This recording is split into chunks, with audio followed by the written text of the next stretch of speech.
Ladies and gentlemen, woo! Yeah, yeah, yeah, yeah, yeah, yeah. Hello. It's been a minute, but I'm back. Woo! Y'all just let me have a moment just to celebrate. Uh it's good to be here with you on this Saturday afternoon. It has been, in the podcast world, it's a few shows missed. That's a lot. And I have not been with you. Of course, most of you know that I had surgery and was not able to sit down with you guys and comfortably. I tried to do one show just with voice only, but I said, look, if I'm gonna do it, I better do it right. I ain't no sense of doing it halfway, you know. Um, so I'm just glad to be back with you guys. Welcome everybody to once again the Big Time Show podcast that is here on Podbean and here on Facebook and YouTube and here on Twitter and of course here on Twitch as well. And to those that may be listening to this a little later on after the show has been uploaded, hello to you as well. It's not live, but hello. You can't say I wasn't nice. I said hello.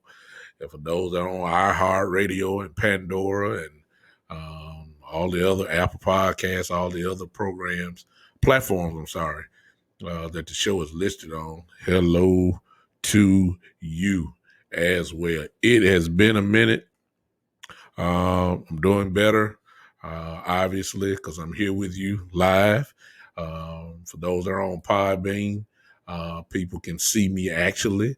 Hello to everybody on Podbean. I see you. I see Miss Ty is in the house. And a couple other people. I'm sorry I can't read. I got this thing on small screen and I don't want to mess with my camera angle. And I'm bending down trying to look at it. I guess I could kind of spread it out. Hey, I want to be nice, so I'm going to do that this time on Podbean. I got to be nice.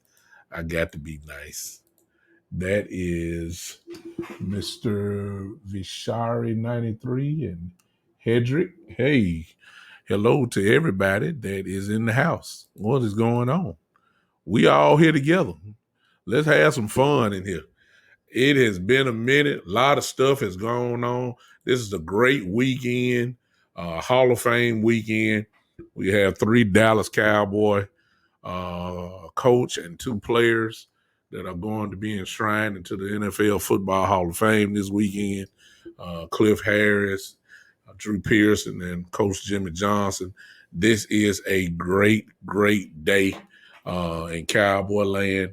A lot of things have went on, and I'm not going to be here because I'll be here for 5 hours if I start talking about everything that has went on today. But of course, before I really get rolling, let me pay a little bills here. That music you just heard was from our openings from Alec Winters. You can find him on Instagram if you want to hear music like that. Please go to his Instagram page that is right there on the screen for you. And you can, of course, follow his page and you hear good stuff like that. So I appreciate him as always letting me use his music for the show. I appreciate it so much. What has gone on here? I guess I could start it out with some niceness before I get radical. I guess I could. Listen, first things first. I was proud of Jimmy Jones. Of Jerry Jones. I was proud of Jerry Jones. I have to admit it to you. I was very proud of Jerry Jones. He had to be forced to do something. The spotlight of the whole world was on him. And he He delivered. He delivered. There's no doubt about it. He delivered, and everybody should by now knows exactly what I'm talking about. He delivered what everybody has been wanting for, I've said it here on my show too many times. That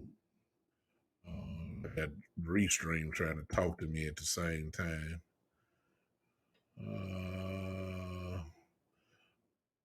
Let me type this in. I'm just trying to carry a conversation with me. Forgive me for this. This is janky, but it is what it is. Just trying to get back in gear.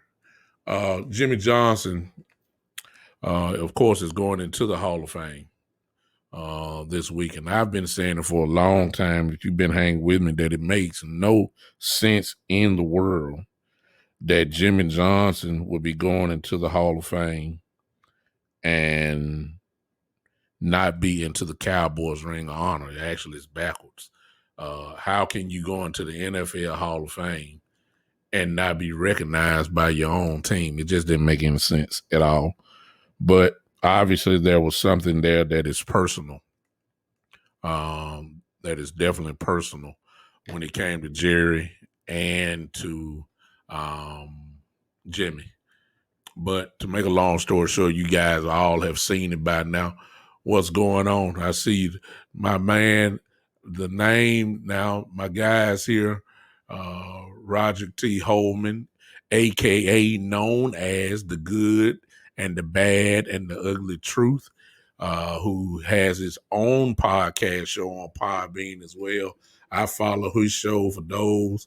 Of course, I know who you are, man. I know exactly who you are. You ain't got to tell me. I see you, man. My man is there, and he's here with me live. I think for the first time, you get to see my face and all my facial expressions while I talk here. But he has his own show on. He has his own show on Podbean as well. You guys need to follow him. For those that are on Podbean, go subscribe to him. Of course, it's the Good, Bad, and Ugly Truth. Go follow him on there. Hey, E. Kush, I see you, man. To make a long story short, Jimmy, you can tell he wants it. You can tell he wants it all. And I can't blame him because it made no sense. You got all the players that he coached, guys who contributed to the franchise, who won world championships under his watch, and he all the main players are in the Ring of Honor, but Jimmy is not. It just makes no sense at all. If Tom Landry is there, then certainly Jimmy Johnson need to be there. And what happened on national TV, you had Terry Bradshaw, Howie Long, James Brown, you had Michael Strahan, and you had Troy Aikman. Hey, Michael Evans, thank you, appreciate it. You had Michael Strahan and Troy Aikman up there, along with Jerry Jones and Jimmy Johnson. And basically, Terry Bradshaw is the one that needs. I never thought I would thank a Pittsburgh Steeler, but I got to give all credit to Terry Bradshaw, because Terry Bradshaw put Jimmy straight into the fish grease, if you let me say that. Some of y'all may not understand what I'm saying. Fish grease, when you're cooking fish, is very hot. He put him in the fish grease. He put him on the spot with all the cameras watching.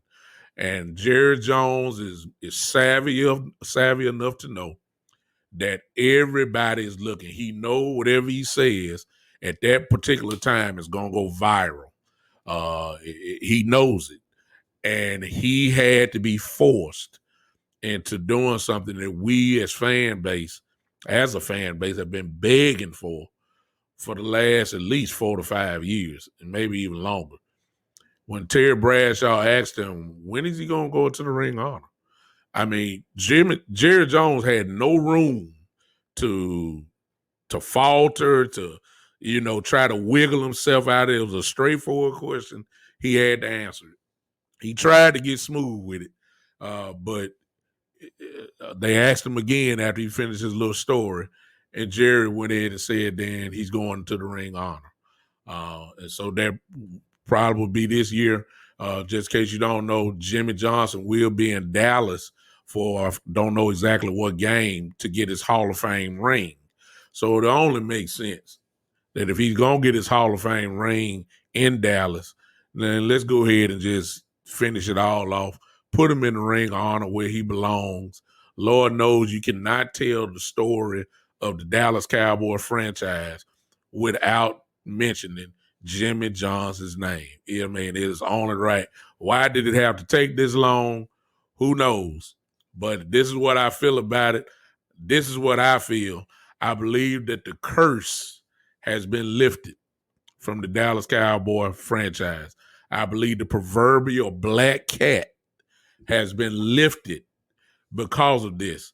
You know, you can't do people wrong and then think great gonna come to you. Here in Memphis, Tennessee, for instance, there's a curse that is on the University of Memphis basketball team, which my fraternity brother Penny Hardaway is on.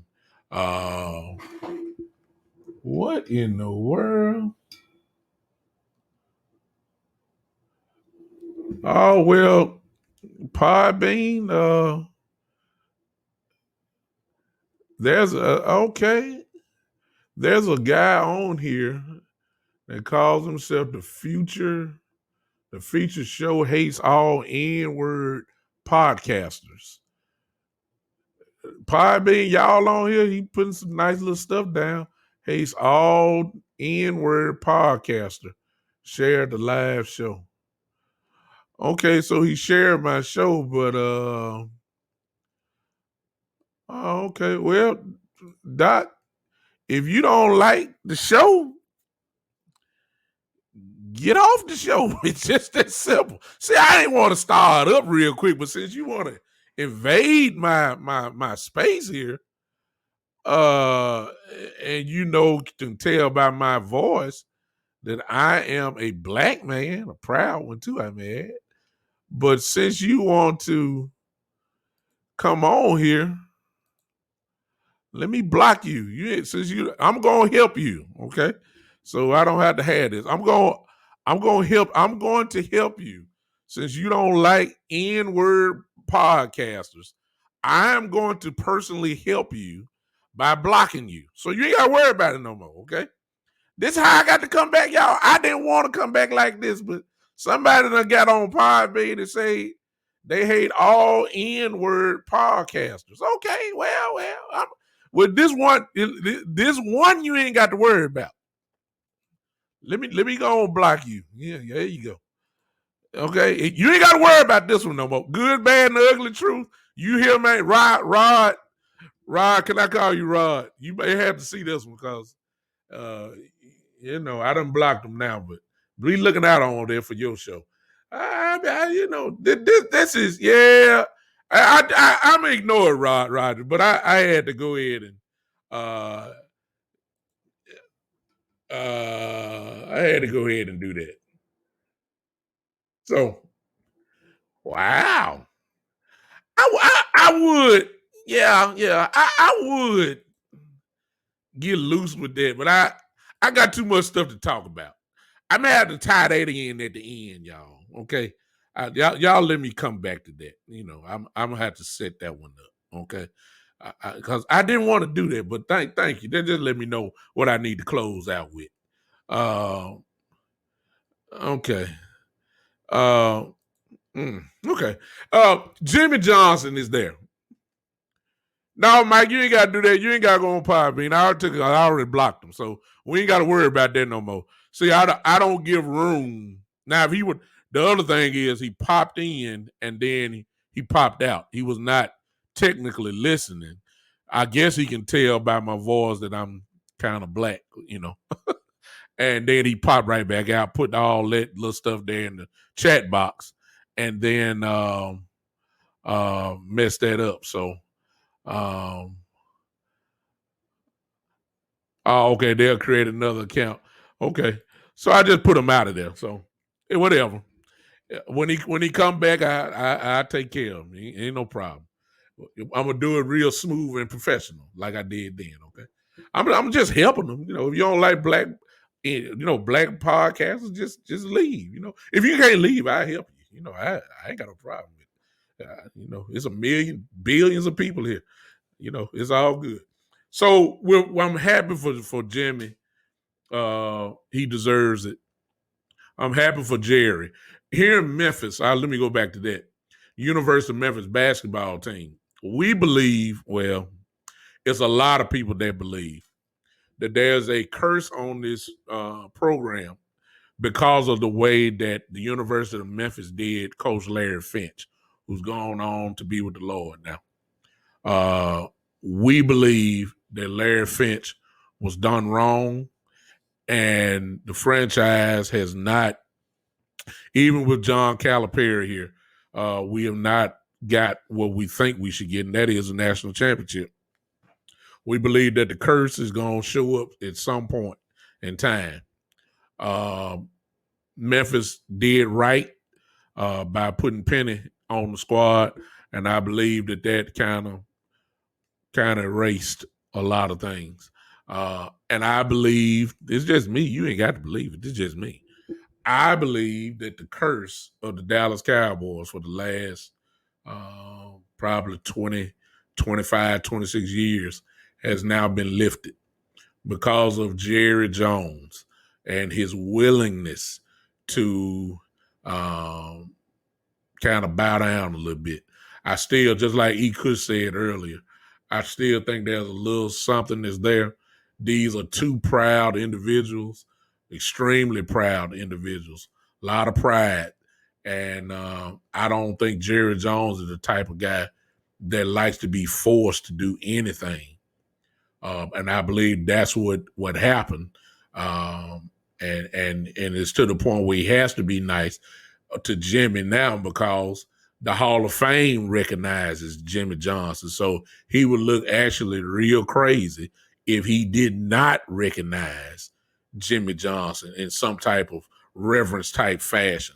It'll look really like you are a bona fide 100% hater for real. And so I'm grateful that Jimmy is getting his rightful due. If he goes to the ring honor, it really is going to be, real special. He deserves it. Looking forward to it. So I'm happy about that. Which led, of course, to the Hall of Fame game. I ain't said nothing. I've been quiet about it. Everybody, most by now, if you're a Cowboy fan, you've heard everybody from ESPN all the way to your favorite podcasters, and you've heard all the analysts from TV, whether it's Good Morning Football and all that. You've heard everybody talk about it. I hadn't said anything. Let me give you my take on it. And whether you agree with it or not, that's on you. I'm not saying that my take is the gospel. I'm just saying this is my take. Number one, it's preseason. I think we Cowboy fans want perfection so much that we want perfection from whatever we do. We want a Super Bowl in practice. We want Super Bowls in the preseason game. We want to see everything perfect and all that kind of stuff. It's preseason, which means you are going to have some mistakes. Lord knows we saw enough mistakes in the Hall of Fame game. We saw that. You expect that, actually. The guys look good in practice, but they're playing the same guys every day, okay? Now you get to play somebody else. And then when you start to find out exactly where you really are. And we did not look as bad as some people like to paint it. And then we did not look as great or as good as some people like to paint it. There's a divided opinion on some players. Some people think that this player look good.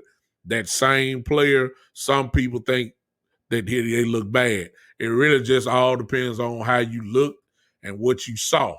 That's really what it all boils down to.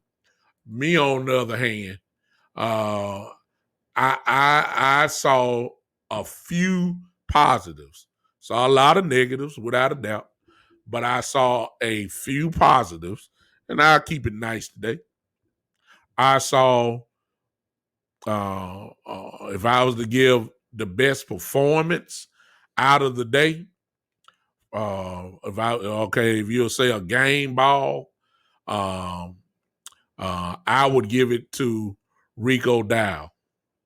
That the running back, number 34 from the Cowboys. Tony Pollard did not play. Of course, Ezekiel Elliott did not play. I saw the linemen in for one series, and after that, it was a bunch of backup linemen. Rico had a tremendous game in terms of sending a statement. What is the statement? The statement is he deserves to be on this 53-man roster. If you ask me, I don't have no problem with saying he needs to be the third running back on this team, without a doubt. And some would argue and say that he could be a liable backup. Here's the reason why, my opinion, of course, why we need to really invest into him. We got a 17-game season. The last couple of years, Ezekiel Elliott has not been healthy. I don't care how much y'all love Zeke and how much y'all want to say he's the man and all that. I'm not even coming against that. All I'm dealing is with the bottom line. The last few years, Ezekiel Elliott has not been healthy. He's getting banged up. When you play like he plays, when you're as physical of a running back like he is, you better have somebody behind him just in case he gets hurt. It's just my opinion. Of course, we still got some more preseason games to go. Let me tell you something. I believe with the way that Rico runs the ball, and he can catch the football, I believe that we will be okay if Ezekiel Elliott goes down. I believe that if Ezekiel Elliott goes down, Tony Pollard obviously will become our starter, and you can bring Rico in, and you really, to be honest with you, you won't miss a beat. I'm not going to say you're not going to miss a beat. I'm just saying the running game will not fall off the cliff if Rico and Pollard have that there. So my game ball, I was thoroughly impressed with Rico. I believe out of everybody on the field, with the exception maybe of one person that I'm going to name in a second, I think he stood out above the rest, without a doubt. I see E. Kush. E. Kush said our offense ain't changed a lick. It's been that way for 2 seasons now. We cannot score touchdowns. We look good between the 20s, but that's all. We also got pushed around, and the defense looks soft with a capital T. Well, here's the thing. It's preseason. That's all I'm going to say. Can't judge it because our guys really weren't there. Cooper's not in the game. Lamb only played, I think, one, Lamb, nobody. Gallup didn't play. Jarwin didn't play. Dalton Schultz looked good. The one catch that he had backup line. We really can't judge it. I understand what you're saying, though, because everybody knows by now how I feel about Kellen Moore. I said on 9,000 billion times that between the 20s, Kellen Moore is legit. He is one of the best play callers there. It's in the red zone where his problem is. Ain't true enough to form. We got from the 20 to the 20, then got to the red zone, couldn't put it in. However, let's keep in mind that the offense that he was calling was extremely vanilla. You don't look for a lot of greatness in play calling in the preseason game, especially the first one. You ain't trying to put nothing on film so people they can see it and all that kind of stuff. So we really ain't worried about play calling as of now. Well, I agree with you because I would love to see them score. We need it, but we didn't have it. But I'm not surprised. Doesn't matter who's playing, we are still seeing the same ability to score. Well, like I said, I'm not. You see, you can't argue with that because we didn't score, so you can't argue with it. But in fairness, um, let's see what we got when the guys get in. Um, let's see what we got when Cooper and Lamb and Gallup and Zeke and our real offensive linemen are in the game, and then we can judge it. It would have been nice to score, but we just didn't, which leads to another positive before I go to the negative. The other positive was Michael Parsons. And some may say, well, he really didn't do nothing but fall on the football with the fumble recovery. Good. What that means is his reputation carries over. Because if you know anything about him in Penn State, his reputation is that he's always around the football.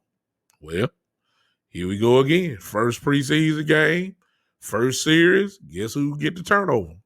Michael Parsons. His body is always around the football, and I don't have no problem with that. Plus, I need him to go ahead and set the tone as quick as possible with letting everybody know it's a new day on this defense. We're going to get the ball. We're going to turn over the football. We're going to get turnovers. And Michael Parsons did that. So I was impressed with him being around the ball. I think he had about 3 or 4 tackles. Good work for the first day. That's only going to get better. So we got a bona fide, legitimate killer on defense, and I love that. Nashawn Wright, only one other than him giving up on the play, trying to get a call, for offensive pass interference. He looked he looked great. He looked good. He can run. Made a couple tackles also. Nobody really got past him. He has to play through it. And if you heard the press conference from Mike McCarthy, the inference is that he did the same thing in practice. So he has a habit of trying to get a call instead of just playing through it. That can be coached. So I ain't really worried about that. But other than that, he looked good. Now, I don't want to call this next thing negative or positive, but I think it's kind of the middle. And that goes to Mr. Gilbert, now quarterback. Here's the positive. I don't think it's no question that he's the backup quarterback of this football team as of now. No question about it. Cooper Rush, no, sir. I'm not even going to bring up the one and only Ben DiNucci, please. See, the one thing about Patrick Mahomes is that his style, the way he throws the ball, his delivery of the football, if you can find somebody to throw the ball sidearm and underhanded and, from all type of angles, you think you may have the next Patrick Mahomes. The Patrick Mahomes type come around once every 30, 40 years. There's only one Patrick Mahomes. And just because you can throw a sidearm, that don't mean that you are Patrick Mahomes. If anything, Ben DiNucci have showed us, at least in my opinion, that he is an arena league quarterback. He's not even a CFL quarterback. He's not even a Canadian Football League quarterback. He is an arena league quarterback. He would do well in the arena league. He has a strong arm. He can throw from different angles, but he is not an NFL-ready quarterback. Now, some would say, well, he ain't have no lineman. He was running for his life and all that. His decision-making is horrible. His decision-making is horrible. It's almost, he has no business even being considered as a backup quarterback. So the backup quarterback position as of now is really between Cooper Rush, and Gilbert Gilbert. And Gilbert has, in my opinion, established himself as a good backup quarterback. He did move the ball. He just didn't punch it in. However, here's the negative part. We better put a special prayer out for Dak Prescott to be healthy. Because if Dak Prescott gets hurt, our season is over. It's just that simple. Gilbert is not ready. And in slight fairness, again, we don't know what Gilbert would do if he had that offensive line and those playmakers outside. That's the only thing that I will say. But I don't think Gilbert. I think Gilbert is serviceable. How about that? I'm not saying he's a legitimate, dynamic backup quarterback. I believe that Gilbert would do some good things, and I believe that I don't believe that he would be. I don't think we'd be very comfortable. And a lot of people want backup quarterback. Let's go get Nick Foles. And y'all know how Cowboy fans are. Anybody we see get released, we think we're supposed to have them. Or somebody say something. Somebody want Nick Foles. Somebody want this person and that. Look, y'all do realize who our owner is and who our real GM is, and that's Steven. The Steven Jones cheap way out is in effect when it comes to the quarterback position. They tried there with Dalton. They're not spending $5 million on another backup quarterback. His type is not out there. The backup quarterback will have to come on some other team that cuts another quarterback. We're not going to give a Phillip Rivers. We're not going to get, guys like, we're not going to get Robert Griffin III. We're not getting these type guys. It's going to have, if we get another quarterback, it's going to be a guy that we done forgot about, number one, or it's going to be a guy that gets cut. But one of our quarterbacks is going to get cut. I don't know. The practice squad is going to need somebody.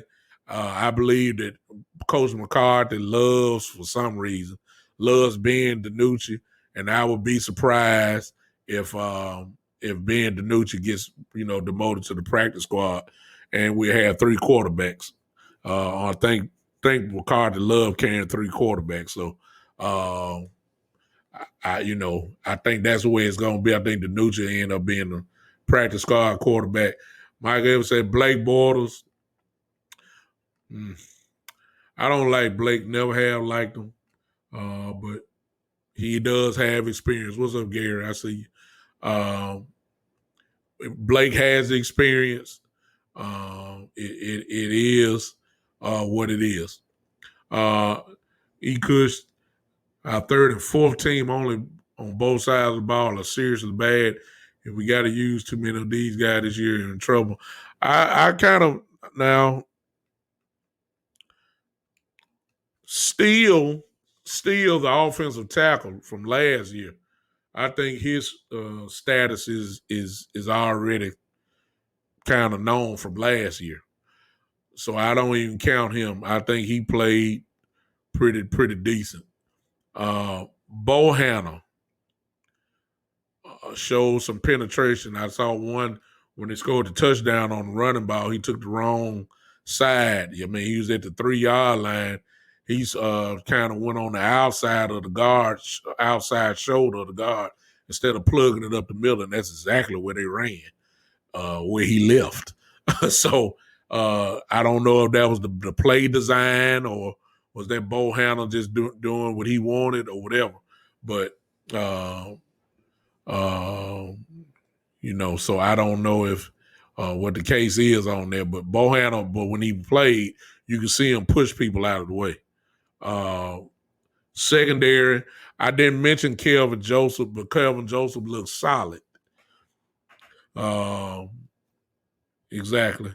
I think Nashawn Wright and Kelvin Joseph, I haven't seen Brown really play really this year.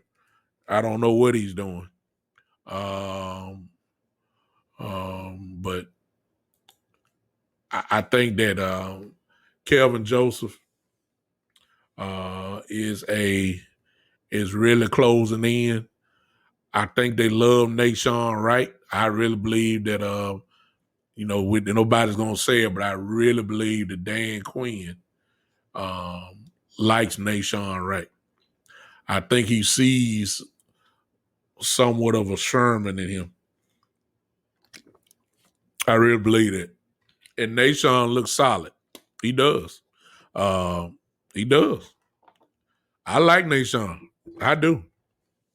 But I think Kelvin Joseph is gonna have. I think that battle is gonna go all the way down to the end.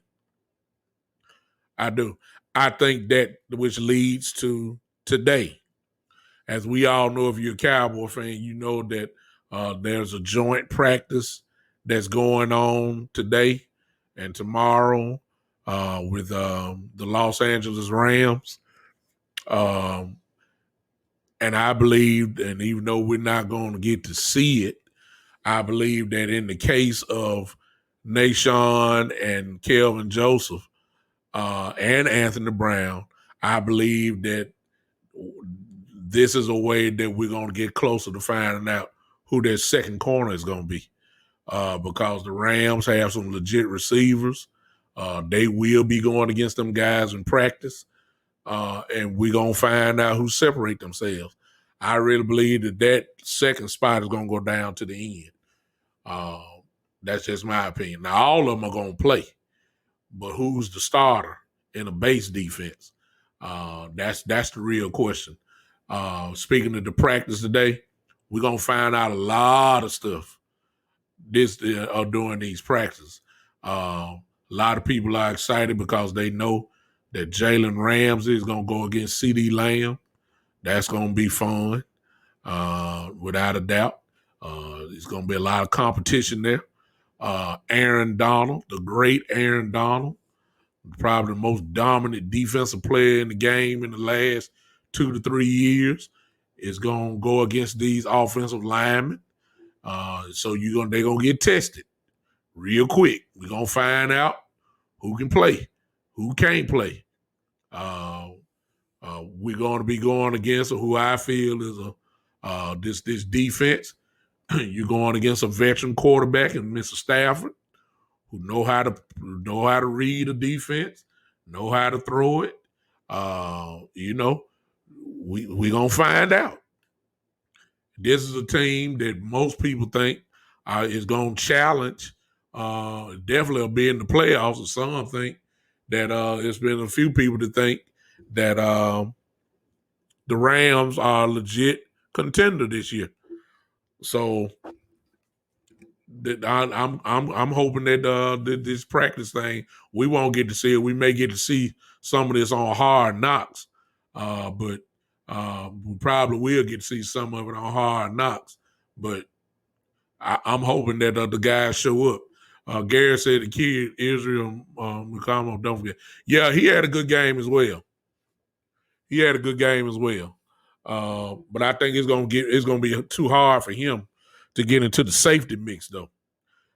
It's just too many safeties we got, and then when you add Hooker to the fold, I just can't see him. I see him on maybe a special team. That's his only hope, really, to make the team to really make the team is through special teams. If not, he'll be on the practice squad. He could put a long note here. He could say, "Do you think they are being truthful about Dak's injury?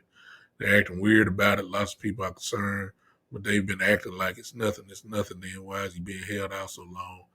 He needs to take a few hits before week 1." Well, from if you listen to Jerry, they said that the injury is kind of underneath the shoulder. It's not in the rotator cuff. It's not on top or nothing like that. It's kind of under the shoulder, kind of like right in this area here, right about the top part of your armpit, kind of like.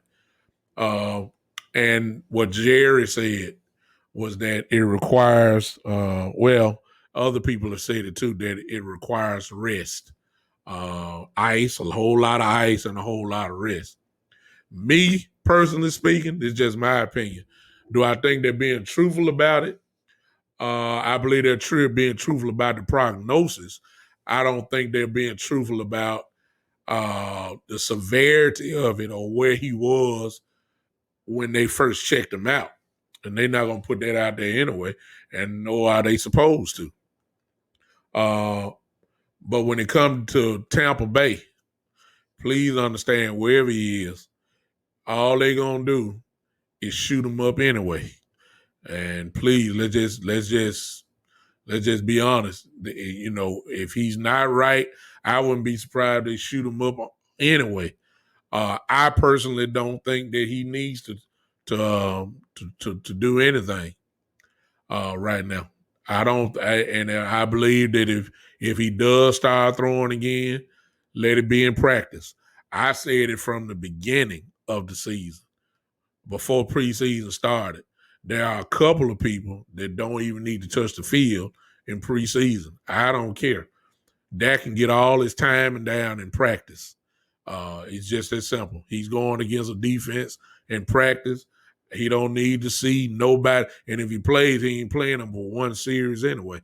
So I don't even think to even put him. I'm talking about all 4 preseason games. I don't think Ezekiel Elliott needs to play one down. He didn't play last year, one down. Ezekiel Elliott didn't in preseason. Guys like that don't need to play. Tyron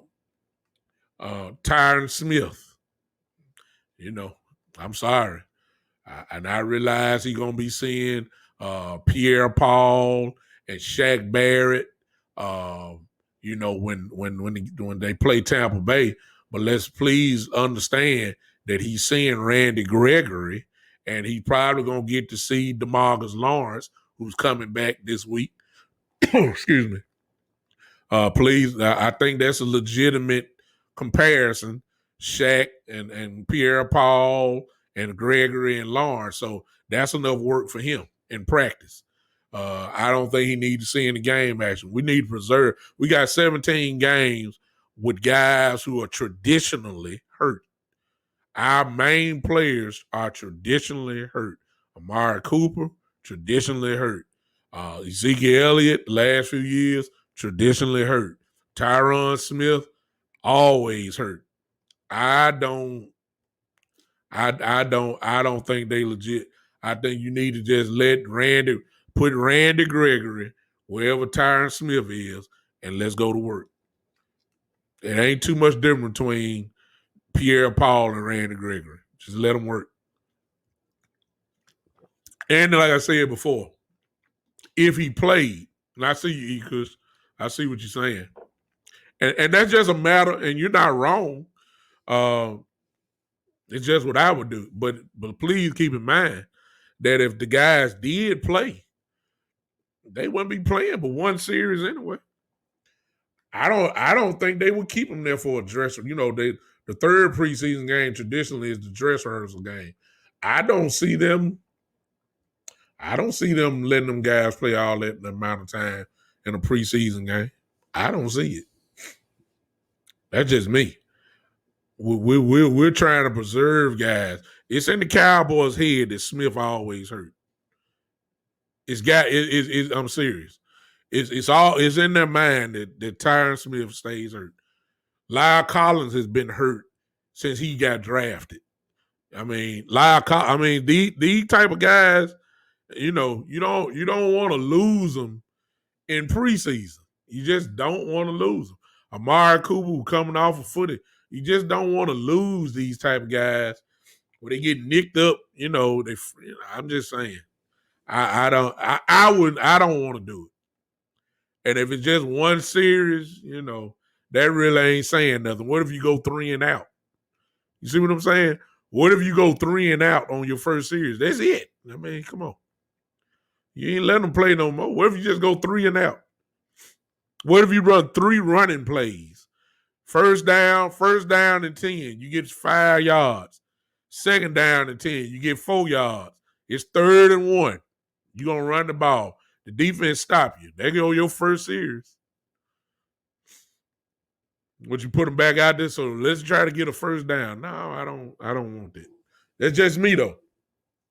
A lot of coaches wouldn't agree with what I'm saying. A lot of you won't agree with it. Uh, because I think that from history standpoint, I mean, I think you got to. Cooper's foot has not been right the last 2 years. And he's just coming off of, he still ain't ready. He's getting better, but he's not ready. I don't have to say anything about Tyron Smith. I mean, lately he is about as made out of glass. I know Lyle Collins, as I said before, he hadn't been healthy since he got drafted. And these are the guys who we really are depending on for 17 weeks. I just can't. I can't. I can't. I can't.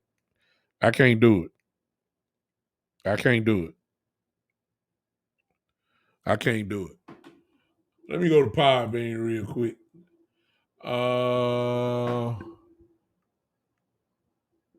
Yes, Lion Swanee, you're from Ireland. Sure, you can follow. You can follow my show. Just click on it and become a follower. You're from Ireland, okay? You say, can you call in? Okay. I guess let me take my headphones out. If you want, you can call in. I hope you're talking and add to the conversation, but I don't mind you calling in. It just makes the show.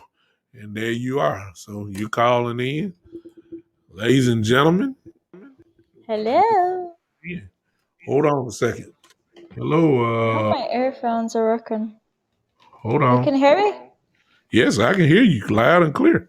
How you doing? Yeah, I'm okay. I'm doing good. Good. Yes, ma'am. How can I help you? Welcome to the Big Time Show podcast. You sound very positive. I sound very positive. Well, it's a reason for optimism. The football season is just I like starting. the way you sound positive though, but I'm from Ireland. I'm just ringing in just for a quick chat. Okay, well, thank you from all the way from Ireland. I appreciate you calling in. Are you a football fan? Of course. Okay, who's your favorite team? Yeah. Man United. Monday Nighters? Oh, the 49ers? Man United, Manchester United, and Oh, Ireland, of you're course. talking about soccer. I'm talking about the NFL.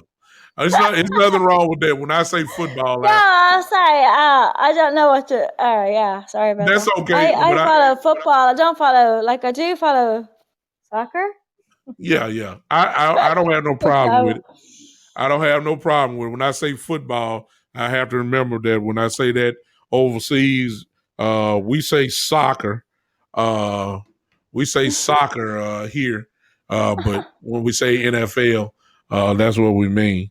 But yeah, I appreciate you calling in. Thanks for calling in all the way from Ireland. Follow the show, okay? yeah. I followed the show. I followed Okay. it. Thank you so much. Thank you so much. So, in general, not exactly where you're from, just in general where you're from. I am from Memphis, Tennessee, right here in Memphis, Oh, yeah, in the United States. cool. I was Thank in New you. York like 10 years ago with my Okay. parents, with my mom and dad. So, Appreciate you. Appreciate you. Thanks for calling in, okay? yeah, All righty. Appreciate you calling in, Lion Swanee. Thank you so much for calling in for that. Hey, Podbean is legit. I tell you, you can talk to people from all over the world very quickly. Uh, Let me get back to football talk. It's just a matter of philosophy. My guy, Ray Brand, I can't hear. I'm sorry. Okay. I'm back. Everybody can hear me now. Hey, what's up, Brandon? I see you, man. Uh Let me see what's good. What y'all talking about here? Can everybody hear me? Can y'all hear me? Somebody say something to me on Facebook or YouTube or Twitch. Can you guys hear me? For some reason, things went out for a reason or something. Can you guys hear me? Somebody say something to me so let me make sure. I think y'all can because my mic is working pretty good. Uh, Thank you. Okay, thank you, Miss Ty. Okay, everybody can hear me. Okay. Well, um, there's no cure for plantar fasciitis, Eric Cook says. Well, all the reason why more we need to preserve him. Yeah, Brandon, Podbean is worldwide, Uh, the show has been heard in different parts of the world. Actually, I've had people listen to me from Australia and parts of Europe, um, Germany, and Belgium, and all that kind of stuff. But uh, I don't say nothing about that, but I don't know if they really just listening or want some airtime. But hey, yeah, it had. Well, let's just say that the show has access to all parts of the world. So yeah, so I appreciate anybody that wants to call in, and I'll take the call unless they start talking crazy. And they start talking crazy, then we got a problem. So it is what it is. E. Kush, that's the reason why we need to be smooth about it. Lyle Collins just coming off hip injury. Tyron Smith just coming off neck surgery. Uh, Lyle Collins had hip surgery. Dak, of course, we all know what happened to Dak. Ezekiel had a horrible calf. It almost looked like his calf was separated. That's the reason why he was banged up. I mean, you got to be smart. D Law is just coming off of God knows another back surgery. D Law is. And personally speaking, since I'm just coming off 2 weeks ago, my third back surgery, I can tell you firsthand that when he started talking about the back, it just takes away from you. It is what it is. The back surgeries are no jokers. For instance, Tiger Woods. I've had the fusion back surgery. Now I've got something else going on. Tiger has had the fusion back surgery, and then he still had to have another surgery after that. Because it's just the back is just a whole different animal. Once you tweak something else. So the question is, nobody really knows how really injured D Law is, who's had, I think, 2 back surgeries, if I'm not mistaken. I think he's had 2. And exactly.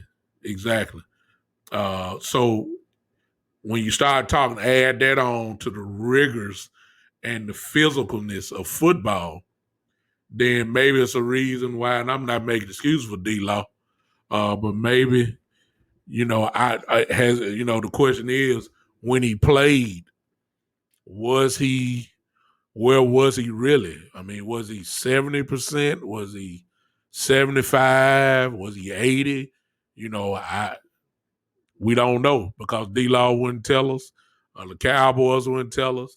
And then he just had another surgery. So, common sense tell me that when you got guys like all the guys I just named, you have got to take precautions. So the idea of having these guys on the field, I just can't see it. I just can't. We got another 5 weeks, almost 4.5 weeks or so before the season opener against Tampa. 5 weeks maybe. Guess what? Take all them weeks. Get as much ice. Get as much stimulation. Get as much for whoever hurting. Let's look. We gotta load it up. It's 17 weeks. 17 weeks.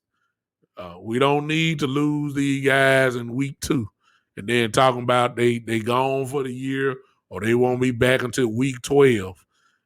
That's That's just I see you, Brandon. You can't do nothing.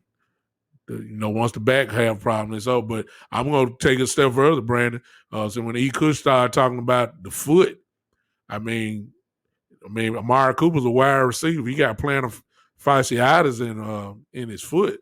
Good Lord. I mean, what can you do? You can't even run right. I mean, come on now. So, we need to make sure Cooper is close to 100% as he can be. So whatever that means and getting ready as far as treatment goes, that's what we need to do. I don't think we need to be worried about one series in a preseason game or over practicing. You know what I'm saying? Over practicing and all that. Amari Cooper spot is secure. He ain't battling for no job. He know he is. The timing and all, I understand timing. I do understand that. Getting your timing together. I get that. I get it. That's the where the I guess where the contradiction and the problem is. How much work does he get in practice? That's the question. So even if Cooper was right, he don't need to be going against the Rams in practice. Even though it's a controlled environment, the intensity level is going to be there for the joint practice with the Rams. Nobody don't want to get embarrassed. Guys are trying to make a team. Everything's gonna be intense. Everything. So it's almost like a game. You don't think CD Lamb ain't gonna go completely try to kill Jalen Ramsey and vice versa? You don't think Jalen Ramsey not gonna try to shut down CD Lamb? It's gonna be intense out there.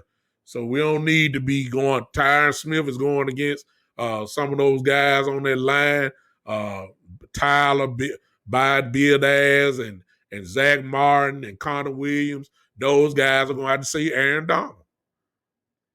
Aaron Donald don't know nothing about going halfway. Aaron Donald gonna act like this is a real ball game. Them guys gonna try to send a message to each other saying, look, just in case we see y'all down the road in the playoffs, we want you to remember this. That's what I would be doing. If I'm Jalen Ramsey going against CeeDee Lamb in practice, I'm sending a message to CeeDee Lamb saying, just in case we see y'all in January, I want you to know that I can shut you down. That's so. Do the guys need to be out there for that type of intensity starting off? Yeah, if you healthy. If you're healthy, yeah. You're not. Dak Prescott, to go back to E. Kush, Dak Prescott don't need to do nothing until whatever little twitch he feels is not there. If they say all it takes is ice and rest, then obviously this don't need no type of structure, no type of surgery, or no type of, if all it takes is just ice and massage and rest, then Dak shouldn't throw anything until it's time. We'll wait until the week of Tampa Bay. Let him practice. Let him get he got to practice then. When he get down to Sunday morning, we play Thursday night. That Thursday morning, or 2 hours before the game, or an hour before the game, you shoot him up. That's what they gonna do anyway. You shoot him up. He ain't gonna feel nothing. That's what we gotta do. He gonna be all right. You shoot him up. That's all you gotta do. He won't feel anything. And Dak has done that before. If y'all remember a couple years ago, Dak has done that. It's not a good sign, but hey, it's just too much to risk. We don't want that, and everybody's saying the same thing. We don't want to see it turn into something else. So obviously they got information on what it could turn into. So if that means he need to stay on the sideline and run like he been doing and staying in shape like that, It's okay. Let him do that. Just don't put the football in his hand. Sometimes you got to protect folks from themselves. Don't let them practice. I don't have no problem with it. I don't know how serious it is. Whatever, if it is serious, sit down. Sit down. You don't need to do that. Now I'm through. Well, no, I'm not. No, I'm not. Uh, the Hall of Fame, as I said before, great day to be a Cowboy fan. Seeing some of our heroes, especially if you're older, like I am. I remember Drew Pearson. I remember Cliff Harris. Uh, a lot of our Cowboy fans are young. Most of them start with the 90s Cowboys. So you can be happy with Jimmy Johnson. There are a few of us who remember the 70 Cowboys who won Super Bowls with Drew Pearson. Also, and for those that don't remember Cliff Harris, you need to look him up. He deserves to be there. Finally glad that he getting his due. That's if you're older. So it's a great day to be a Cowboy fan. On that note. One more thing. Let me look at my notes. No, I don't want to talk about that. Let me go and tell y'all this real quick because it's a perfect segue to what I just saw. What I saw earlier with the guy who tried to come on Podbean. Well, let me thank you, E-Kush. E-Kush not going to let me move yet. Did you see your Bohanna come up and make that tackle on the second level that the linebacker should have gotten? Exactly. The play where he hit the running back, it showed that he don't give up on the play, which is his reputation. And number two, he will hit you, as you saw when he did that. So, hey, mama, my mama's on here. Hey, mama, I see you. Hey, mama. Bohanna, I got to see just a little bit more. I need to see him a little bit more. Osa had a pretty good play also. But I need to see Bohanna some more. I know his effort is there. I want to see him I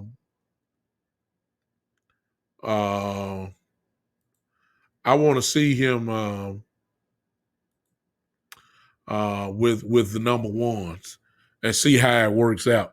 It's unfair, really, to judge Bohanna when you can judge his effort, but a lot of guys you're really not going to be able to really judge because they're not playing with legitimate guys. There's also one other guy that we didn't see, and there's another name I need to add to the list, E-Kush, and that's LVE. LVE don't need to play nothing. Let him, hit in practice. As fragile he has been, I'm almost scared to see him play in the preseason game. And I know you're saying, well, his first action gonna be the first game against Tampa Bay, his first legitimate hit. Yeah. Yeah. Yeah. Unfortunately, when you have a fragile glass type reputation, I'm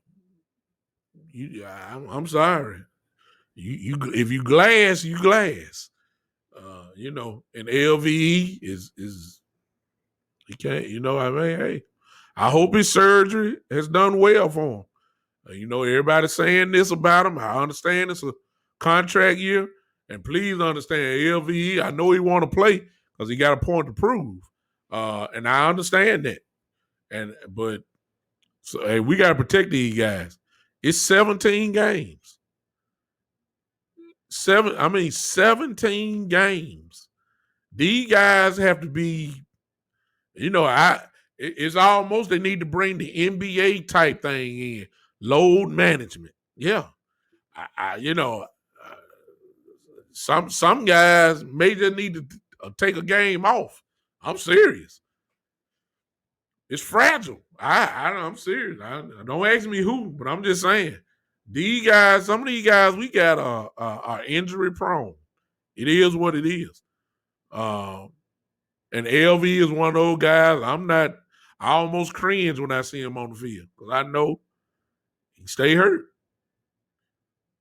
Parsons, he could say, was flying all the field. It's expected. He's a dog. He's a difference maker.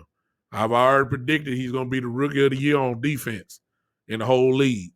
I've already predicted it. I'm expecting impact from him from the get-go. I'm expecting serious impact from Parsons from the get-go. And depending on how they play him, he has a legitimate chance to make a Pro Bowl this year. I'm all in on Parsons. I knew when we drafted him what we were getting. We got a legitimate dog. I'm talking about a legitimate killer. We ain't got many. He's one of them. And I'm expecting him to have a huge year like that. So there's some guys that we just don't need to see. That's my opinion. My opinion is not the gospel. I understand the argument that we need to, guys get their timing down. I get that. I get it. It is what it is. Now, let me close with this. I hope y'all stay with me. And if you don't understand what I'm saying, then it's okay. If you disagree with what I'm getting ready to say, it's okay. But there is a certain group, and this is sports related. It's sports related, but it's more in general. What I'm saying is it's sports related, but it's something different. We likely have a slow start. Everyone waiting to get on the field. I don't know about that, Ecus. I don't know. I don't know that. I don't know that. I don't know that. This is the reason why I'm saying that, because if this offensive line do what I think they can do, there's nobody that can hold these receivers. So they're gonna get open. It's just a matter of Dak hitting them. If this line move people out the way like that, I know they can. Ezekiel is gonna average right around 4.6, 4.7 yards a carry. Naturally. I mean, just naturally. If they do what I think. So the movement of the football would not be the problem. It's kind of what we had talked about all this offseason. Kellen Moore. Can he turn 3 points into 7? That's like when we play Tampa, I fully expect us to move the ball. Even though Tampa got a good defense. I don't think it's gonna be no cakewalk, but I expect us to move the ball a little bit. The question is, when you get inside that 20, are you gonna score? Because see, Brady used to 7s. Field goals are not gonna beat Tampa Bay. You gotta put the ball in the end zone. I'm waiting to see when we get to the 20-yard line in the red zone. I'm waiting to see the play calls that Kellen Moore make. Matter of fact, I'm gonna do this every game. I'm gonna have a special segment in my show for when we get it. I'm gonna call it Red Zone something. I'm gonna chart every play from inside the 20 for every game, and that's gonna tell me all I need to know. I'm gonna chart every play. I ain't charting from the 20 to 20 because I know Dak is gonna do what he got to do. I want to see the play calls Kellen Moore got. We ain't gonna really get to see all that until we get everybody playing and put real threats out there. Out there to really go to play. Let me say this one last thing about this before I close out. Dalton Schultz. Blake Jarwin had to show me something because Dalton Schultz is a legit NFL tight end. He can score. I mean, he not only can he block, he can catch, and then he can make some moves. He's a legitimate threat. I like Schultz. I don't know what Blake Jarwin been looking like. We ain't heard nothing. We don't know what Blake Jarwin done. Blake is practicing, but we ain't seen no film. We haven't seen nothing. We don't know what Blake doing. I think I saw him catch one ball where he got behind the linebackers and looked real good running the route. That's the only thing I seen on Blake. Blake Jarwin is picking right up from where he left off, and he is a threat. He is. Blake got to show me. Blake got to show me. Who is this long note? JD. Oh my God.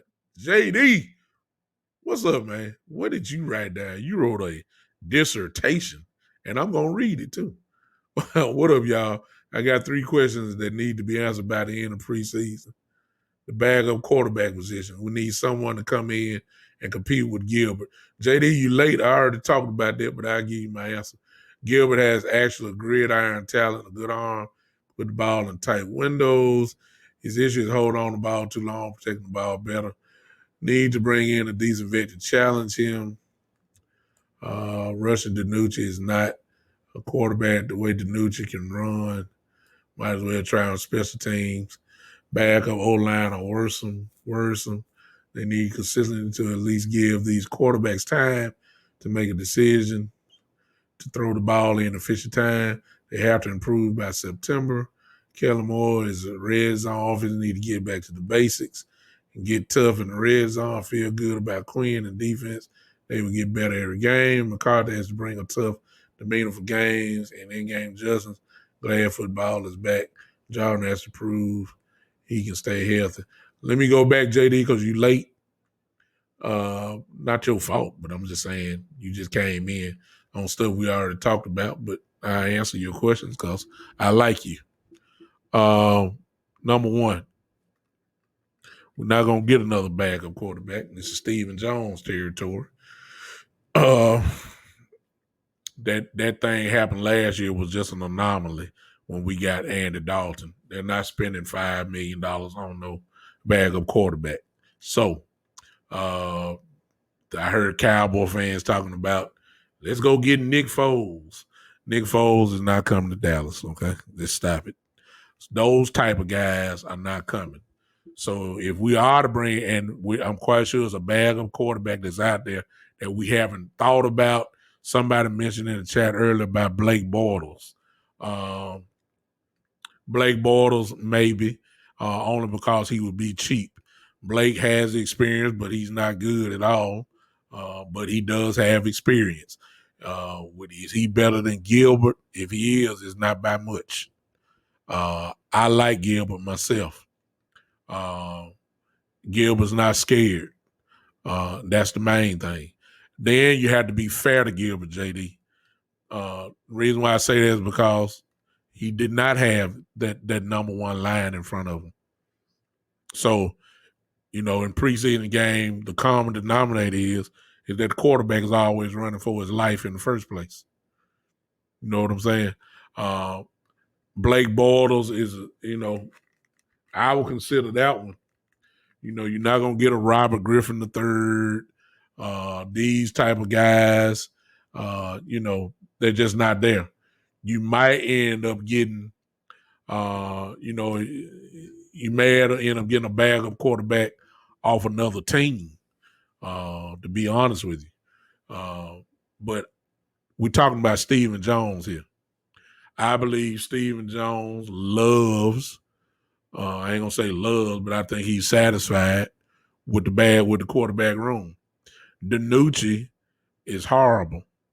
DiNucci will probably be your scout team quarterback this year, practice squad. That's where he belongs. I said earlier, he's an arena league quarterback.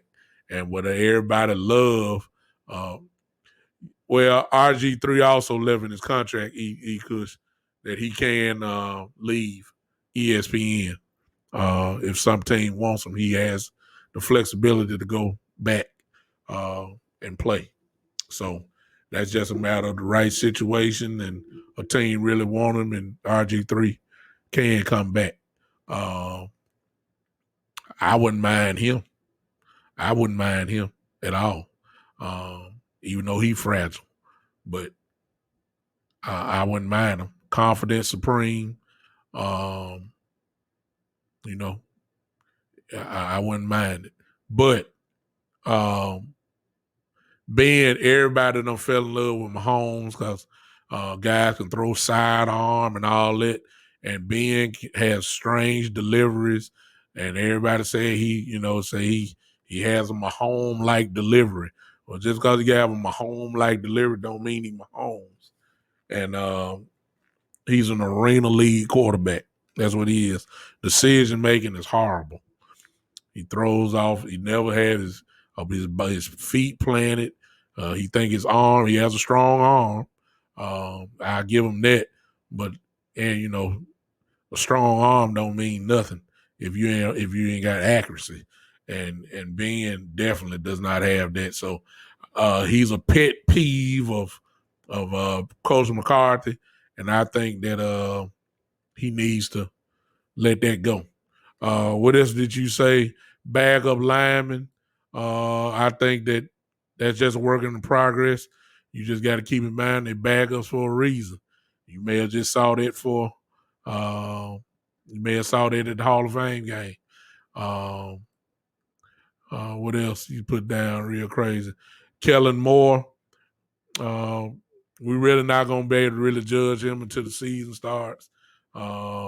We can't judge the Hall of Fame game because our guys weren't in there. Ezekiel wasn't in there. Cooper, Gallup, Lamb, those guys weren't in there. Backup linemen. I ain't putting too much stock into that. I'll wait for Kellen Moore when the season starts, and I'll get back on him on his red zone. Because if you've been following me, you already know I said he ain't worth a dime. And when it comes to the red zone in the first place, what did you say? You said that McGovern needs to start. I think that's a legitimate statement because I saw McGovern last year move people against their will. Played great last year. And he played guard. So the question is, how much better is Connor Williams, and are we going to be loyal to him? Even to the point that if we put a guy that is supposed to be playing, keep him on the bench just out of loyalty to Connor Williams. It is. Oh, JD said no, he can at least get to the basics and quit being cute. That's Kellen Moore though. That's what what we've been talking about this entire offseason. We're gonna find out. Like, it's first and goal from the 2-yard line. Why are we lining up a shotgun? Can we just get a ball to Ezekiel Elliott, please? Instead of running a goddamn bubble screen. I mean, this is what this is Kellen Moore. We won't know until we get into the red zone, the first game of the year. The offense that we'll call is vanilla. Don't even look for nothing in the preseason. We ain't worried about that. When we play Tampa, when we get in the red zone, then we start lighting Kellen Moore up. I already know. I already know I'm gonna light him up because Kellen Moore is gonna be Kellen Moore.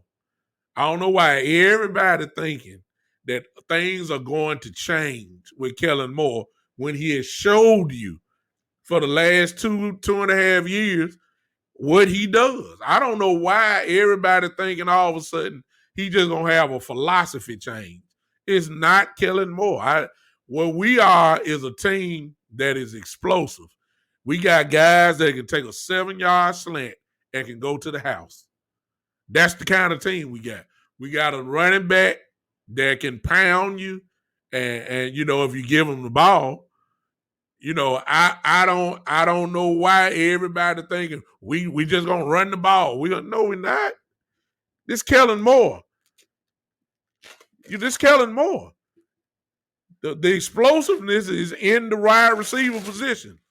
Dak Prescott at the end of games is going to be throwing the ball 35 plus times a game. We are going to be begging, as I've been begging for the last 2 years, please show me the time when Ezekiel Elliott gets over 20 carries in a game. We're going to still have the same situation. Huh? I agree. I'm in total agreement with you, JD. I see what you're saying. But look, it's Kellen Moore. Is Kellen Moore still our offensive coordinator? Huh? If Kellen Moore is still our offensive coordinator, let's stop acting like there's gonna be a philosophy change. Let's just stop it. This, I don't care what y'all say.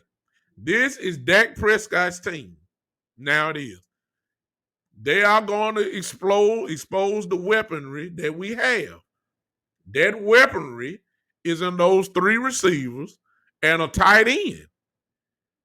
Zeke Elliott has become secondary. Yeah, he gonna get the ball, yes, but he ain't gonna get the ball like everybody thinking. He gonna have his same normal output between 16 and 18 carries a game. He gonna get that dump down screen pass maybe twice, 2 or 3 times a game. I mean, come on. I don't know why y'all, come on now. I mean, come on. This is what Kellen Moore does. I don't know why. And you can't. And the funny part is, I've said so many times before. The funny part is, it's hard to argue it because when you look at the end of the year, the Cowboys' offense is ranked in the goddamn top 5, top 3. So you can't say we're not moving the ball. The stats are there. You can't say it. It's just that red zone efficiency is horrible. That's what he got to get better in, but that's because he has this philosophy.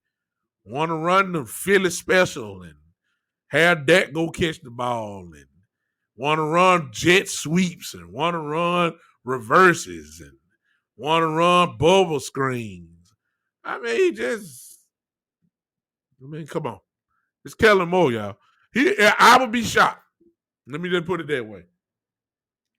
Our talent is too good that they're going to make up for coaching mistakes. You're going to look at a play and say, why in the world did he call this little bubble screen? And CD going to bust one for 60 yards. And there ain't nobody going to say nothing then. Like, everybody say, well, what a great call. What a great play. It may not have been a great play call, but the talent is so good that they're going to make up for bad decisions. That's what we did last year. That's what's going to happen. So you could say when you pass heavy, you're going to be top 3. Exactly. What's our point ratio because it don't match up? Exactly, Brandon. I see. Exactly. So in order to get what you're talking about, and I guess Kush, to get that type of change, you got to change your whole philosophy. And Kellen Moore ain't changing his philosophy.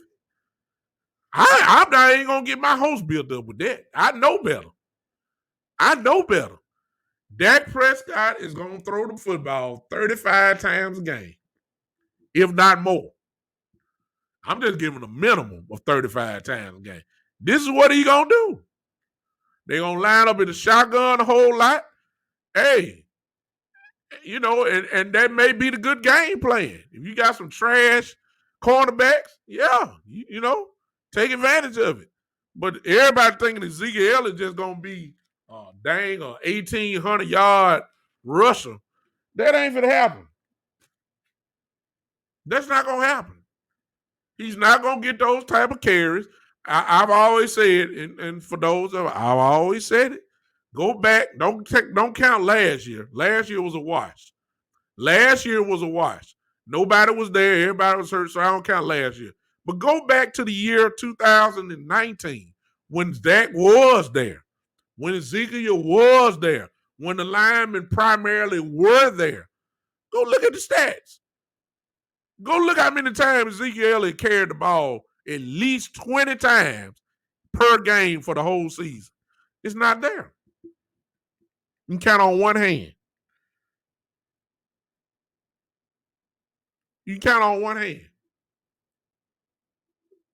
Hey, Tex, I'm sorry on Podbean. I'm so sorry, Tex. It's good to have you back. I'm back. I appreciate you. Let me read what Tex is saying. This is one of my frequent visitors to the show. We'll put up points. That's about one thing you can bank on. They'll put up points, Kales, but they'll put up points, but the red zone is what the problem is. Scoring won't be an issue for the Cowboys. It's how they score is what my problem is with them. We have backup quarterback issue for now, yeah, for sure. Oh, she's been tagging along. Let me see. Man, they put up massive points. You don't need to worry about that. We worried about their defense and middle down. True. I don't want this team to put up 40 points a game. This is a throwing offense and a running offense. And the more you have one of the best quarterbacks in the league in the wide receiver. Exactly, Tex. Tex said this is a throwing offense and not a running offense anymore. You have one of the best quarterbacks and a set of best wide receivers in the league. That's why I don't know why everybody think we're gonna run the ball. I agree with Tex 100%. There is no way y'all can say we running the ball. You got what everybody say now is a top 5 quarterback, and you got ESPN ranked us, I think, number 2 as far as the best wide receiving core in the NFL. I mean, give me a break. There is no way that you gonna tell me Zeke Elliott all of a sudden hadn't done it all this time, gonna start getting the ball 25 times a game. It ain't gonna happen. When it was cold outside, Ezekiel Elliott wasn't running the ball 25 times a game. They were throwing the ball in. See what I'm saying? I can't. Yeah, is that JD? That's what I said. JD, Rico got my game ball on offense. I think he's legitimately established himself as a guy that definitely need to be on the roster. Number one, but then number two, most importantly, JD, the history of, as I said before, Ezekiel hadn't been healthy in the last couple of years. Body's breaking down. Well, you need JD, you need Rico there, just in case it happens again. And I think that between him and Pollard, the running game won't fall off the cliff. I think Rico can handle the ball. I know Pollard can, and I don't think you're gonna lose too much. I'm not saying it's not there, but I agree because we all know where we need to be a balanced team, and I done heard what Coach McCarthy done said, but I mean, come on now. This is Kellen Moore. Unless Mike McCarthy is going to tell Kellen Moore in his ear, which he didn't do last year, unless he gets in his face on that sideline and say, hey, let's run the ball. He didn't do that last year. He let Kellen Moore call the plays. That's what he did. He didn't tell him nothing. I know that because look at the stats. That's all you got to do is look at the stats, y'all. Don't look at 2020, like I said. Go back when they were healthy. Dak is throwing the football. Exactly. No, it's not gonna happen, Brandon. It's not gonna happen. We're not. I've always said we're talking about we can wear the guys after the fourth quarter. Well, your offensive linemen, the only way they're gonna wear people out unless they go forward. In our offensive linemen are always on the heels because they pass blocking all the time. They bagging up. The fourth quarter, the guys ain't tired. The defense not tired because you ain't laid on them. Why? Because you ain't gave the ball to Zeke Elliott but 14 times. You gave the ball to Pollard 4 times. You ran the ball under 20 times with 2 running backs. This is what Kellen Moore is. That's how you don't believe me? Go look at the stats. That's all I'm going to tell you. Look how many times Dak Prescott threw the ball over 40 times. And somebody's going to try to convince me that Kellen Moore all of a sudden has a tremendous philosophy change. I'll believe it when I see it. That's all I'm going to say. Only thing I'm asking for is some common sense. If it's first down and goal from the 2-yard line, will you please get the ball to Zeke Elliott? And I ain't talking about from no spread offense. Line up, one-on-one with linemen. We're going to run right here. We're going to hit you in your mouth. Stop us if you can. That's what I'm talking about. Power football. That's all I'm asking for. Give me a chance. I ain't got time for that kind of stuff. Tex says CD look like the real deal. Oh, I talked about him earlier, CD. He's tremendous. CD will turn to the number 1 wide receiver. I said that early in the offseason. He will be the number one. Parson also looks like a beast. I think we got something in that guy. We got, in my opinion, Tex, we got the defensive rookie of the year coming. Yeah.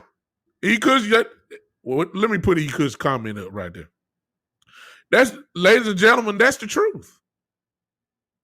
Right there. I couldn't have said it better myself. What he could just said right there. That sums up my analysis of Kellen Moore. There were plenty of games where Dak Prescott threw it 50 times a game. So, and that was before CD came in. CD was still at Oklahoma. y'all understand what I'm saying? CD Lamb was still at Oklahoma, and Dak was throwing it over 40 times. What in the world do you think would have happened now that you got CD? Come on, y'all. CD had 900, I believe, and 35 yards with 4 different quarterbacks last year. You already know if Dak would have been there last year, CD would have been a 1,000-yard receiver. I think Gallup had 840 some odd yards or something. Come on, y'all. Y'all know what everybody said at the beginning of last year would have happened. We would have had 3 1,000-yard receivers. Cooper did get over 1,000 yards.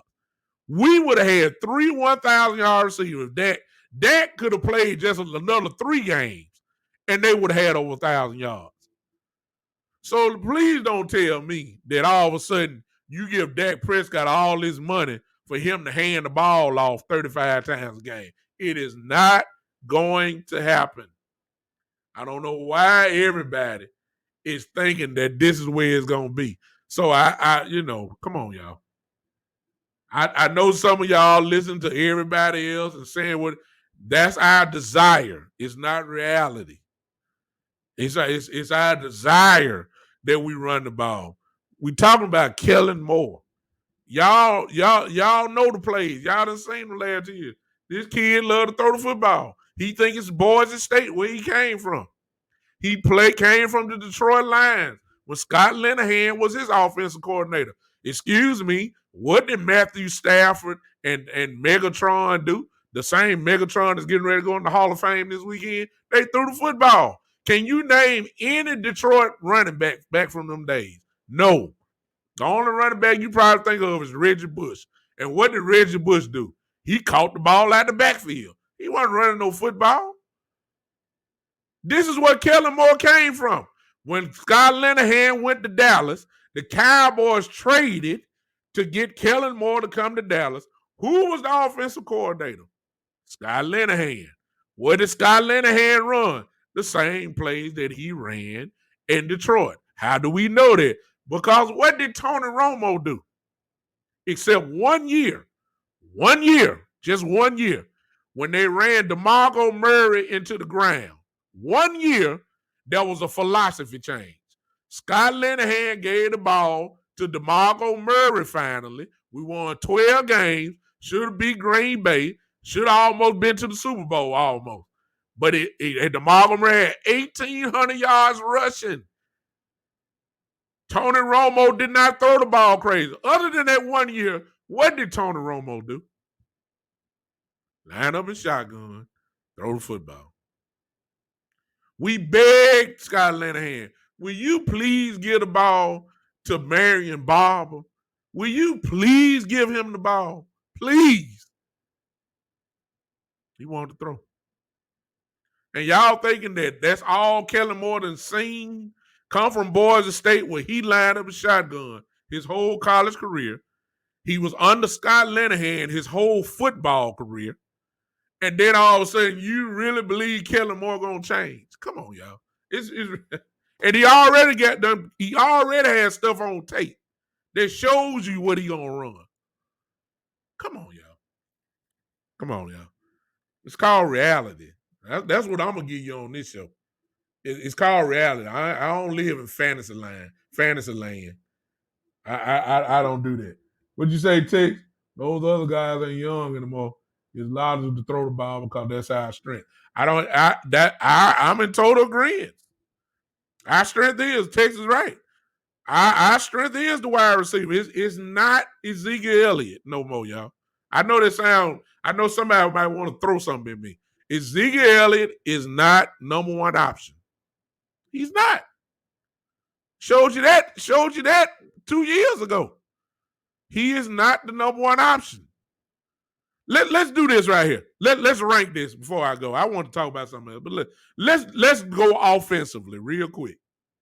Let's go position wise.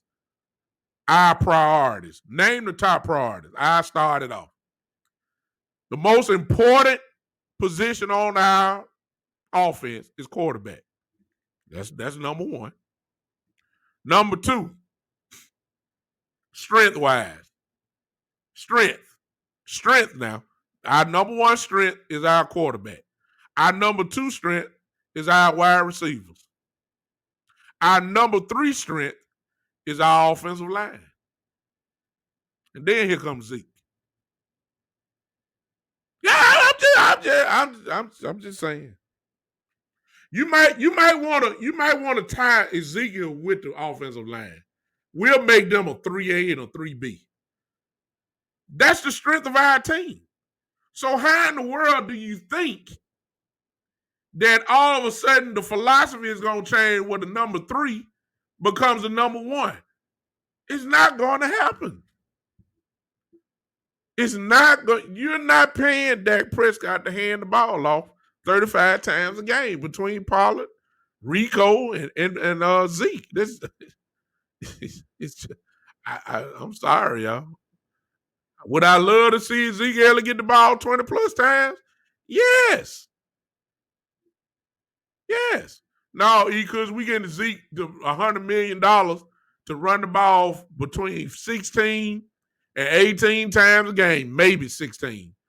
And then to go catch the ball at least 4 to 5 times out the backfield. Make sure you catch that screen pass that always seem to be open. But running the ball 20 plus times a game, that's not in the description anymore. That's not Kellen Moore, y'all. That's reality. I'm not making it up. Just Google it. Google it. That's what the strength of this team is. Dak Prescott, number 1. Just follow the money. Follow the money. Follow the money. Next is our offensive line. No, excuse me. Next is our wide receivers. That's the strength of this team. Third is the offensive line / Ezekiel Elliott. The tight ends probably come in fourth. That's really it. Now, I'm serious. So I don't know why y'all think Kellen Moore all of a sudden going to be Kellen Moore. That's just my opinion. Y'all can think something else. Ezekiel Elliott is not the priority of this team. Would I like him to be? I would love it to be, because I know the play action game is going to be there wide open. If we gave him the ball, if we ball control, if we did all, I can see us winning double-digit games easily. If you let this offensive line lay on these guys, move them out the way and all that kind of stuff, I would love it. I think we got the ability to do it. I would love that. I think we would win 11, 12, 13 games if we followed that formula. Yeah, I do. But Kellen Moore don't do that. I don't even know why y'all look. Kellen Moore don't do it. He would shock me this year if a philosophy change happened. He would shock me. I would be very happy, but I'm realistic. They're going to line up in a 3 wide receiver set. They're going to spread defenses out. They hope to take the 8-man out of the box thing by putting 3 receivers out. And what you going to do, now, don't make it obvious, Kellen Moore.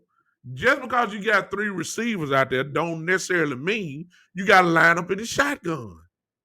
You can get under center, have 1 running back in the back, and that way the threat of the run is there. And I ain't talking about no zone reads. And I ain't talking about that. Line up the three receivers, let Dak get under center, have Ezekiel Elliott in the backfield. That way the threat of the run is there with a 7-man box. Look out. But if you line up in the shotgun all the time, chances are people gonna think you're gonna go ahead and run the ball. That's all. That's gonna be our primary formation.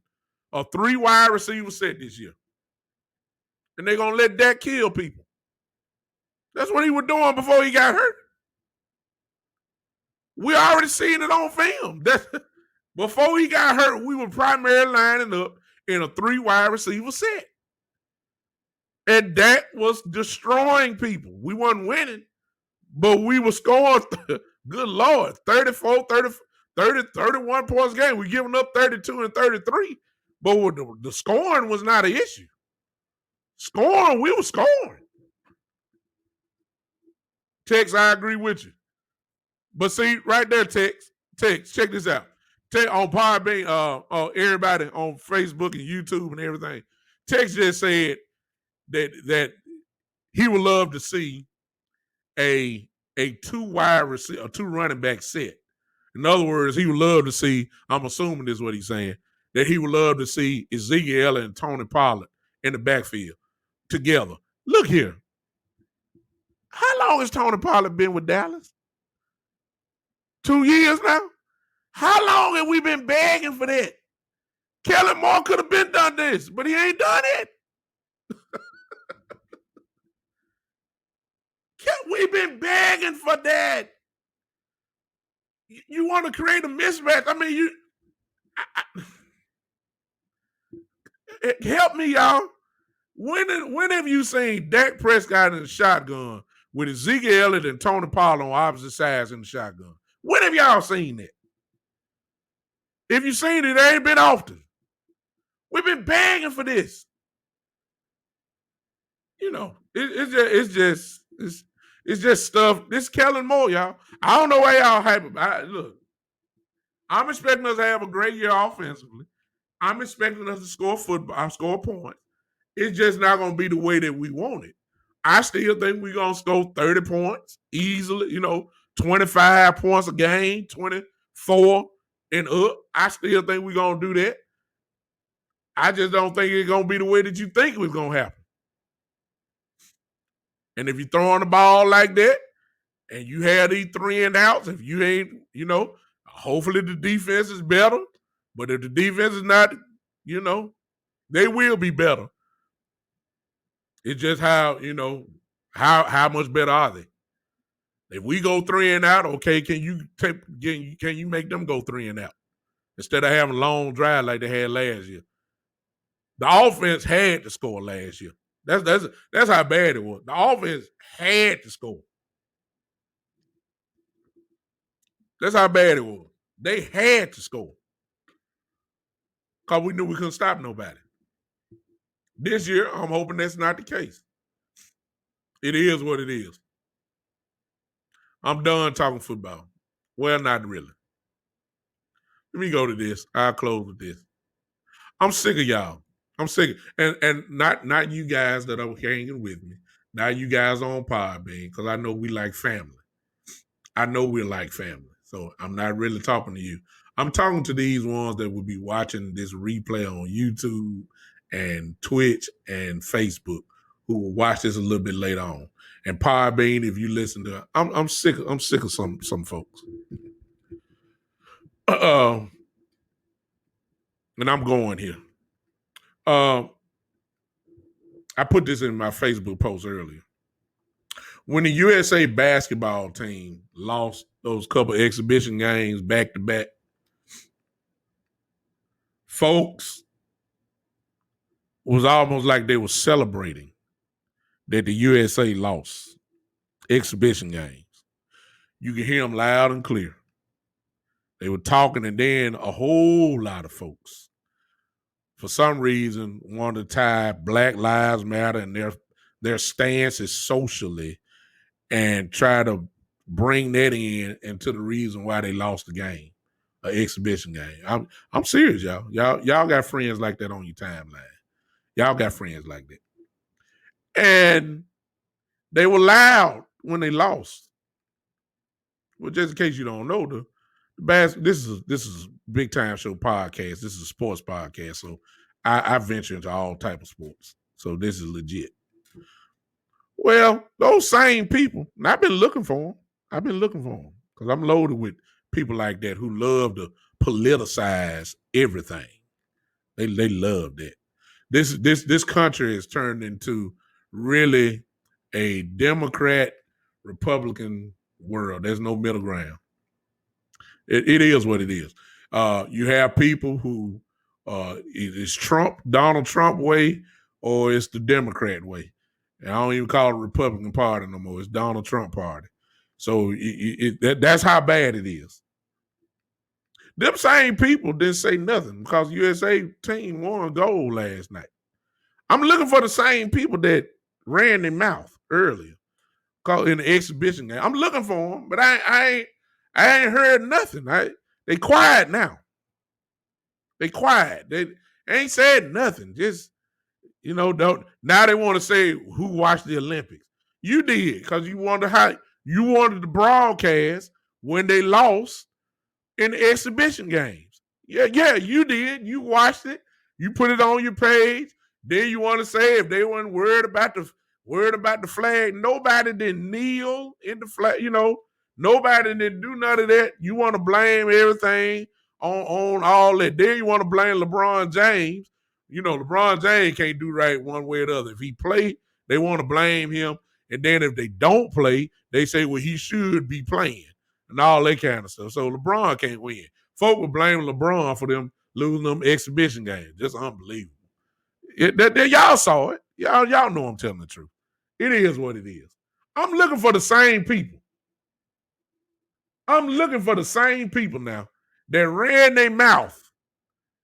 And all of a sudden they got a mute button on their mouth. They just muted. They don't want to say anything. So I called them out today on my Facebook page. All these silent haters. I got another word for them too. I got another word for them. This country is messed up. It really is. It really is. And some may say, well, you messed up too, Doug. Brooks, you may be messed up. Maybe I am. Maybe, hey. I just have a different perspective. You see things the way you see them, then I see things the way that I see them. One of us is right. Both of us may be right in some areas. But then you got to go to the meat of the matter. You got to dig and ask yourself why is there so much hate for the NBA basketball players? Why? Because you allowed, y'all. Some of y'all looking at me now. You allowed talking about that, about when they lost. Now you quiet now. Why didn't you say something about the USA winning the gold medal? It's because you're a hater, and some of them, I'm going to go and say it, some of them are closet racists. Yeah, I said it. Closet racist is what I said. Because your hate it comes from gentlemen who took a stance and saying this is wrong. Guys who are powerful in their position, who use their platform to speak to power, truth to power. Why is that truth to power? Because when LeBron James speaks, the world hears it. He has that type of platform. He don't have to get on the microphone. All he got to do is type something in on Twitter. The whole world hears it, and the whole world is going to respond. He's saying killing is wrong. That's all he said. Folks politicize it, even to the point where Laura Ingram would say, you need to just dribble the ball. Shut up and dribble. Just be quiet. You just play basketball. You don't get a chance to say nothing. You only we can say something. You don't get to say nothing. You just dribble. You just shoot the ball in the hoop. You don't say anything. Some of y'all just looking at me right now on this river, not y'all in my little family. Some of y'all looking at me, y'all share the same sentiments. Y'all can't stand that this guy, y'all got mad because when they boycotted, You got mad in the bubble when the bubble was going on. You got mad because they had a meeting with President Obama trying to figure out how they can make things better. What did they come up with? They came up with, okay, we'll play, but we need these stadiums that we play in to become sites for voters so they can have a place to vote. So they don't have to be cooped up in all these gigantic lines. There'll be freedom there. What's wrong with that? Oh, y'all got mad at that. So you got mad, number one, because they spoke out against social issues, which you know were legit because you got the same TV we got too. You saw the same knee on the main neck that we saw. But I forgot. We got different perspectives. Some folks saw the knee on the man neck and got ticked off about it. But then there were others of you that saw the man neck, and the first thing you wanted to do was find out what he did in his past life. That's what you did. We saw the knee on the neck and saying, regardless of what he did in his past life, regardless if he got drugs in the system, he don't deserve to have a man knee on the neck for over 90 for all those minutes. That's what we said. Some folks said, well, he's a legitimate drug abuser. He didn't have to die. That's what we saw.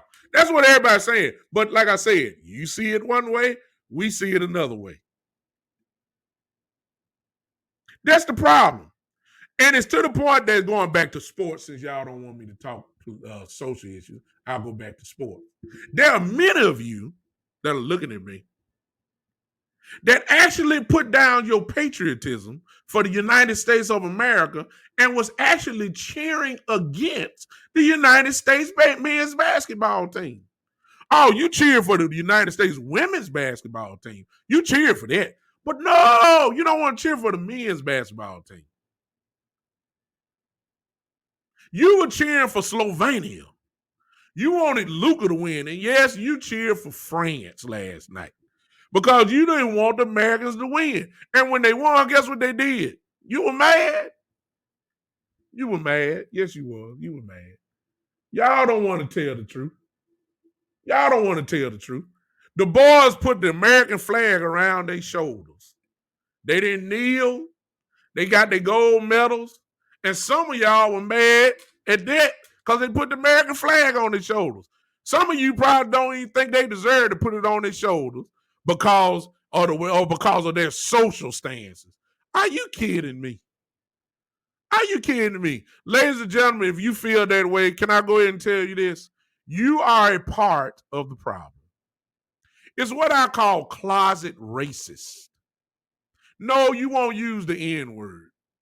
But the truth of the matter is, when it comes to all this kind of stuff, when it comes to soldiers, unarmed black men getting shot, when it comes to George Floyd, knee on the neck, when it comes to all types of black issues like that, you'll legitimize just say it a different way. When really the truth of the matter is, you know what it is. You know what it is. You know what it is. You the same people that agree with Donald Trump. They're fine people on both sides. You ain't got no problem with Charlottesville. You didn't have no problem with it. You didn't have no problem with it. They can protest just like Black Lives Matter. That's what you said. They can protest too. But you forgot that the Ku Klux Klan and white supremacist groups are on the FBI's hate groups. They don't get a chance to do all that. Black Lives Matter movement or whatever is not. You see the difference? See? That's how y'all. You are part of the problem, ladies and gentlemen. Your heart ain't right. Your heart's not right. And I'm not the type to sugarcoat nothing. I'm not for to massage you. I'm not for to act like the problem ain't there. You have a heart problem.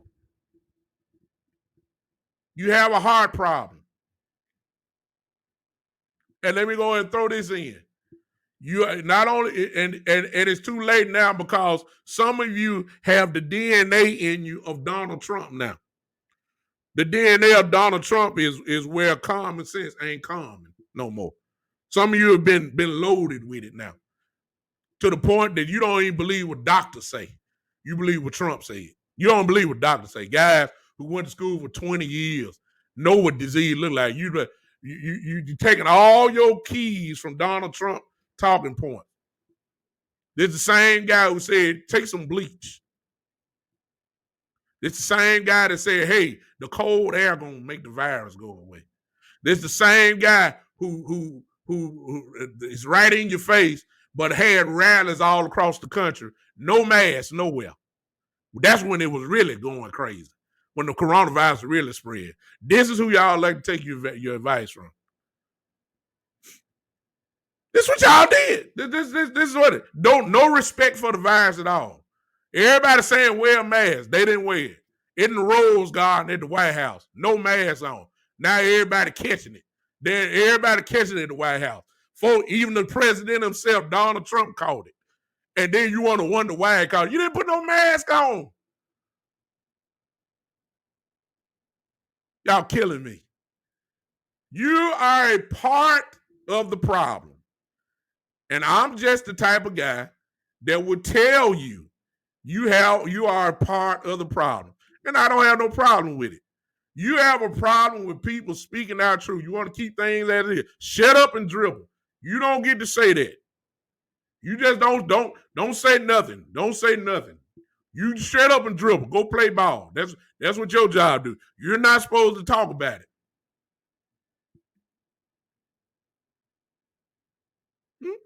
I'm gone.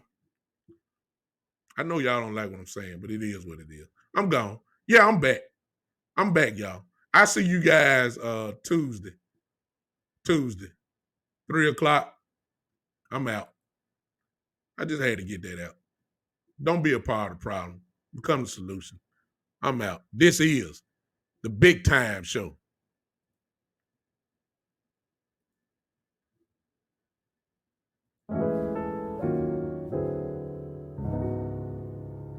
Y'all might well put your hands together.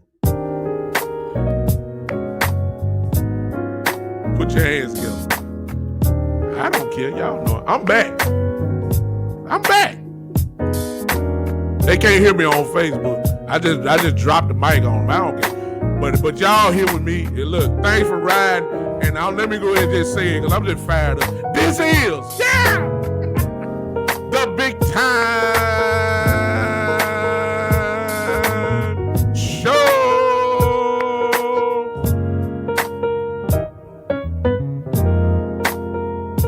I ain't scared.